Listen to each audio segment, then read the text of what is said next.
கர்த்தரை நம்புகிற பிள்ளைகள் ஒரு நாளும் தங்களுடைய பாரங்களை சுமக்க கூடாது. ஆமென். ஒரு மேய்ப்பனுக்கு எத்தனை ஆடு இருந்துச்சா? 100 ஆடுகள். மொத்தமா 100 ஆடுகளில ஒரு ஆட்டை காணவில்லை என்று மேய்ப்பன் கண்டுபிடிச்சிட்டாரு. 99 ஆடுகளை விட்டுட்டு அந்த ஒரு ஆட்டை தேடி போய் அதை அந்த முள்ளுகளுக்குள்ளே இருந்து எடுத்து தன்னுடைய தோள்களின் மேல் சுமந்து வருகிற தேவனாய் இருக்கிறார்.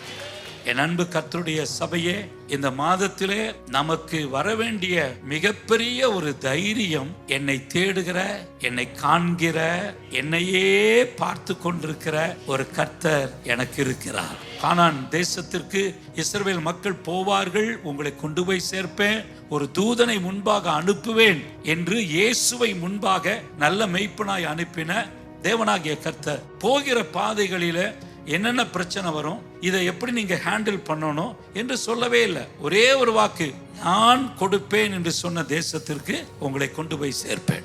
எந்த சூழ்நிலைகள், எப்படிப்பட்டதான விஷயங்கள் எழும்பினாலும் தேவனாகிய கர்த்தர் நமக்கு சொன்ன வார்த்தை முற்றிலும் நிறைவேறும். இன்னைக்கு ஆண்டவர் சொல்றார் சபையை பார்த்து, என் ஜனத்தை நான் நடத்தும்படி இந்த 1ஆம் தேதி என் மக்களோடு வந்திருக்கிறேன்.